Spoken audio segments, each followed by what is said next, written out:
Okay, situation. The shaft shown is supported by unyielding walls at A and B.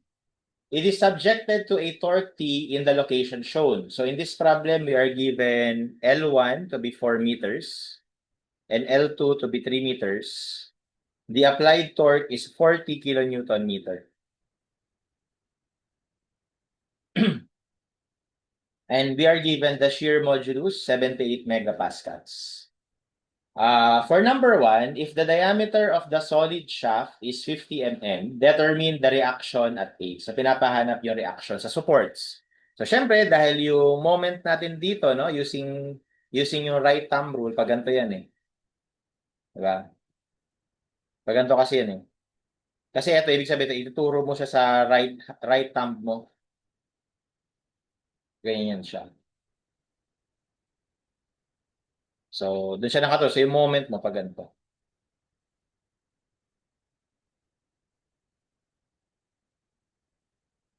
Pag ganyan yung moment natin. Diba? Pag ganyan. No? So, yun yung ibig sabihin na itong double arrow na to. Pero anyway, no problem naman. So, ibig sabihin yung reaction natin dito, baliktad. Ganyan. So, ito yung torque sa A. Dito rin. Siyempre, dapat baliktad din. Torque sa B. Okay? So, pinapahanap lang yung torque na yon. So, how do we solve that? So, siyempre, pag nag-summation tayo ng moment, no, dun sa axis ng shaft, equal to 0. So, lalabas lang TA plus TB dapat equal sa 40. Simple as that. No? So, ano yung sinasabi ko dyan na axis ng shaft? Kasi di ba pag ganito yung shaft? O ganyan. So, meron ka daw torque na 40 kilonewton meter dito. So, syempre, yung reaction mo dito, baliktad. Torque sa B, torque sa A. So, isasabi ko moment about the axis of the shaft. Ito yung axis ng shaft. So, dyan tayo nag-moment.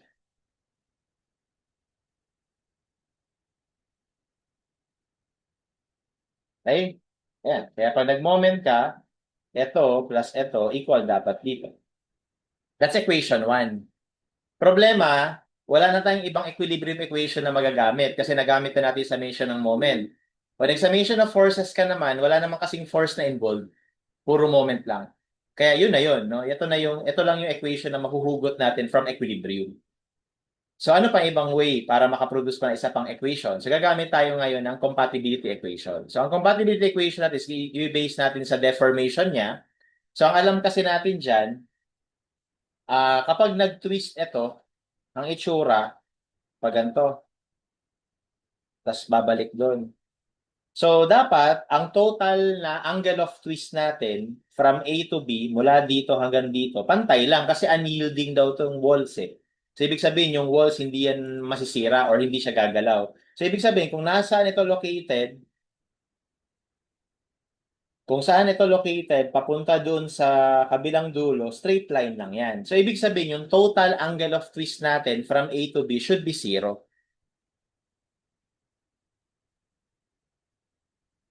Okay, and how do we compute the total angle of twist? Summation lang ng mga angle of twist sa kada segment. So, ibig sabihin, yung theta AB is just equal sa theta A plus theta B. Okay? So, ngayon, ano ba yung theta AB? 0. Ano ba yung theta A? So, bali, ano mo na yung theta? Di ba ang theta, pag torsion, TL over JG. Okay? So, yung theta A is syempre TA LA over JG plus TB LB over JG. Kasi same lang naman ang material, kaya same na lang yung J tsaka G. Okay? Same lang yung dimension niya. Kaya same ng J. Same lang ng material, kaya same lang ng G. Ang mag-iiba lang yung torsion tsaka yung length. So yung LA, bali ito. Yung length na to. Mula dito hanggang dito. Which is yun yung 4 meters. Yung LB, ito naman. Ito naman yung 3 meters. Okay? So, lumalabas na since same lang naman yung J tsaka G, magka-cancel lang to. Diba? Pupunta lang yun, mag-multiply lang tayo ng JG, so magiging 0 lang siya. Okay? So kaya maiiwan na lang dito ay TA, LA, plus TB, LB. Meron pang isa. So yung angle of twist natin, meron niyang convention na sinusunod. So depende kung paano yung twist niya from point A to a certain point. 'Di ba? Mula dito hanggang dito, siguro palakihin natin 'to. Kopyahin ko lang.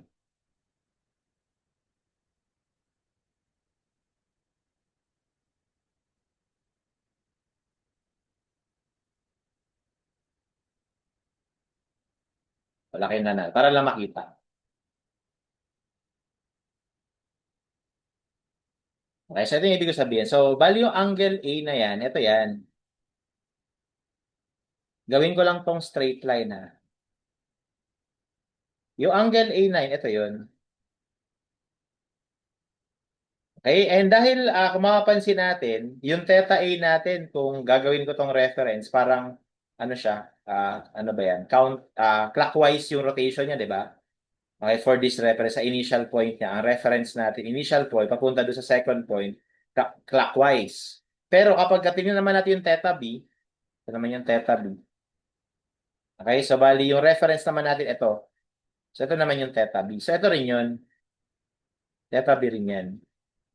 Okay, pero from this point to this point, ang rotation niya naman baliktad, counterclockwise. Kaya kayo na mag-decide ano yung gusto mong convention, clockwise positive or counterclockwise positive. Pero bottom line, magkabaliktad sila ng twist, no? Magkabaliktad sila ng twist. So dahil doon, dapat yung isa negative. Okay, yun lang yun. Yun lang yung ibig sabihin nun. Kasi hindi nga naman mag-zero yan, di ba? Kung magka-same sila ng ano, ng direction. Okay? So that's it. So ano ba yung LA? So 4 meters. Yung TB ay 3 meters. And that will serve as my second equation. So now we have two equations with two unknowns at the equation 1 natin. The equation 2. So pwede natin ma-solve yung dalawa.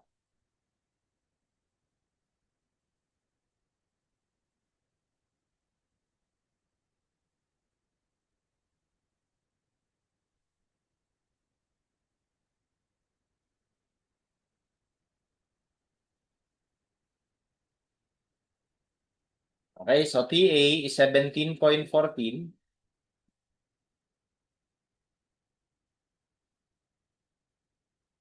And then TB is 22.86.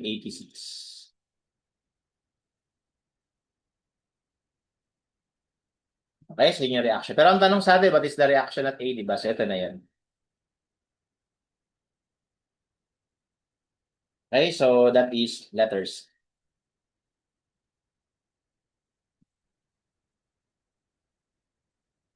Okay, so next.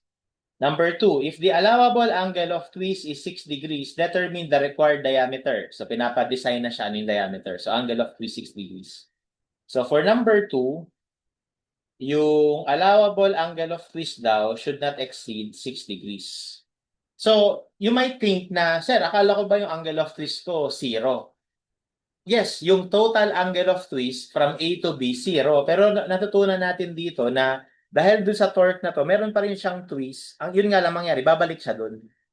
Kumbaga, magkakaroon dito ng rotation, pero babalik din siya dun kasi nga meron din ditong support. Okay, so ibig sabihin, merong twist dito sa part na to. At yung angle of twist na yun, ito yun. Or ito.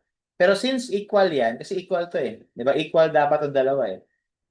So since equal yan, mamili ka na lang ng isa kung ano yung gagamitin mo. No? So i-prove ko lang dito na yung theta A at theta B equal. Ito yun. From here. So di ba theta AB is equal to theta A, tapos yung isa dapat negative kasi baliktaran sila ng rotation. Eh since 0 to, lalabas, theta A ay equal kay theta B. So kahit anong segment yung gamitin mo, you will get the same answer. So mamili ka lang ng isa. So kunwari na lang, ang gagamitin ko theta A. So kung theta A, we have TA, LA over JG. So it should not exceed 6 degrees. But here you have to be careful once again. Ang units na to, sabihin na natin Newton mm. Ito mm. So, Newton mm squared. Ang units ng J, mm to the fourth. Ang units ng G, megapascal. So, sabihin natin Newton per mm squared. Sulat natin.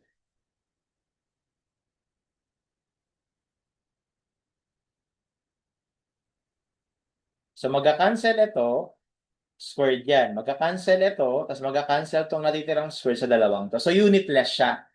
So, ang number kapag naging unitless, ang papalit doon na angular measurement ay dapat radians. So, dapat naka-radians itong 6 degrees. So, dapat i-convert natin to sa radians. So, mag-multiply tayo ng pi over 180. Okay, so lagyan na natin ng values.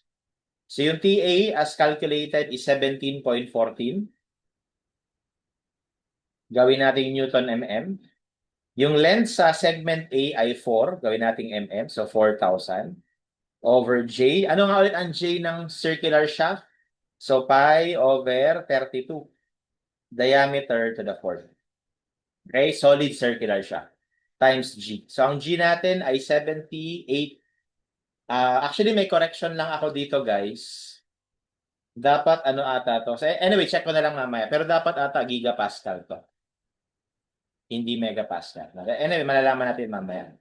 So, that is 78 gigapascal. So, para maging megapascal, mag-multiply pa tayo ng 1,000. Okay? Should not exceed 6 degrees pi over 180 degrees. Naka-radians na yun. So, from here, we will solve for D. So, ang solve mong D dyan, so, mamano-mano ko ha.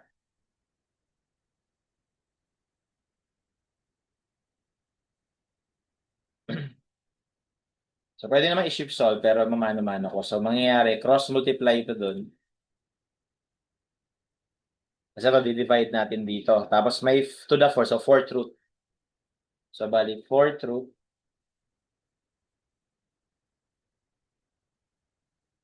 ng 17.14 million times 4,000 over pi over 32 times 78,000 times 6 pi over 180. So, lalabas 96. So, tama nga, gigapascal dapat yung given na, hindi megapascal. So, 96.16 mm.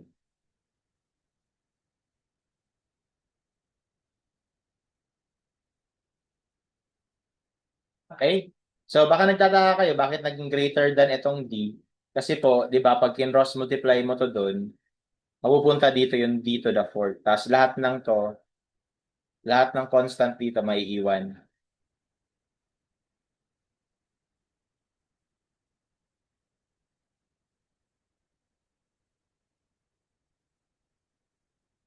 Yung ganyan, no? Tapos kapag ka-finorth root mo, lalabas to. Pero dapat, greater than na siya, baliktad na, no? So, ibig sabihin, yung diameter is kailangan at least 96.16 mm. And that is our answer. So, from the choices, pipiliin natin yung next higher value. And that is, so we cannot choose 85, so we can choose 100. Okay? Next, number 3. If the allowable angle of twist is 6 degrees pa rin, same lang, and the allowable shear stress is 98 megapascal, determine the required diameter. So dito, meron na siyang additional na criteria, no? Meron ng allowable shear stress. So ito na-check na natin, kaya wala na tayong problema dyan. Bali dito, ang magiging sagot natin is at least 96. Ang i-check na lang natin, allowable shear stress. So ano ba yung shear stress kapag ng torsion? So ang shear stress due to torsion ay TR over J. Okay? So TR over J. Kapag solid circular shaft, nagiging ganito to eh. Di ba yung rho mo magiging D over 2 kasi radius. Over yung J, pi over 32 D to the fourth. So magka-cancel yung isang D, cube na lang to. Tapos ito aangat doon, so 32 over 2, 16. Kaya magiging ano siya? 16T over D cube. Pi D cube. Okay, yan yung ginagamit na formula ng iba, no? You can use that if you want, pero take note that is only valid for solid circular shock. So anyway, dapat daw ito hindi lalagpas ng allowable shear stress na 98 megapascal. Okay? So dito guys, kailangan natin ngayon i-check parehas na segment. Unlike dun sa angle of twist na magiging same lang yung angle of twist dito at dito sa segment na to, sa shear stress, pwedeng magkaiba. Okay? Pwedeng magkaiba. So magkaiba ang shear stress sa segment na to tsaka sa segment na to kasi magkaiba sila ng nararamdaman na torque. So dito ang nararamdaman na torque is TA while dito ang nararamdaman na torque is TB. Okay?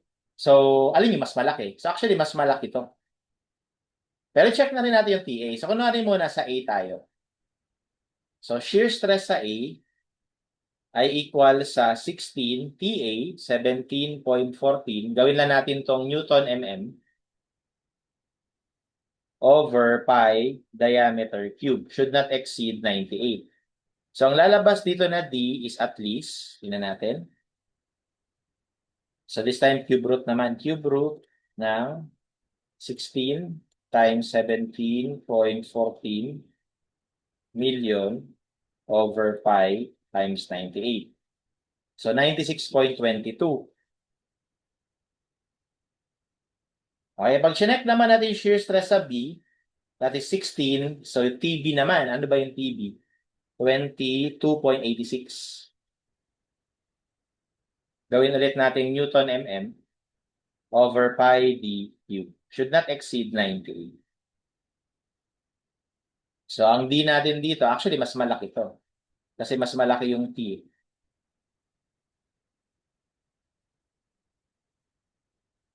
So lalabas is 105.91. Okay, ang tanong ngayon, alin yung mag-govern? So tatlo kasi to. Yung galing sa angle of twist na 6 degrees, tas galing doon sa shear stress. Okay, so mag-govern dito na diameter is yung largest. No, kasi ibig sabihin, mas kailangan ko mas malaki para hindi ma-overstress yung D. Okay? Dito sa iyan, kailangan ko lang, ito lang, mas mababa. Pero kapag yan ang in-adapt ko, ma-overstress na tong B. Kaya para safe lahat, dito tayo magbe-base sa largest. So therefore, this is going to be our answer.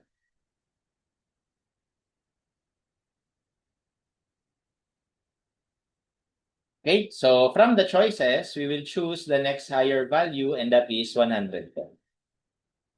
Okay? And baka ulitin ko, no? Sir, bakit sa shear stress, chinek mo parehas, si A tsaka si B? Bakit sa angle of twist, isa lang yung chinek mo, hindi ka na nag-check sa kabila? Kasi nga, ulitin ko, yung angle of twist sa A tsaka sa B will become equal. Kaya kahit saan ka dyan mag-analyze, ang lalabas sa sagot dito, around 96 pa rin. So, pakita ko na lang din. Kung sa B tayo nag-analyze, etong T na to magiging, di ba ito yan? Yung T na to magiging yung TB, which is 22.86. Tapos yung L na to, magiging 3 meters. So, 3,000. Okay? Tapos ito, same lang lahat. Same lang lahat to. So, lalabas sa sagot. Ayun, no? Same lang. 96.60. Okay? Kaya sa angle of twist, walang problema. Pero sa shear stress, hindi ganun yung case. Kasi stress yan eh. So, pwedeng iba yung stress sa isang segment sa kabilang segment. Lalo pa at magkaiba sila ng torque. Okay? And that's how we solve this problem.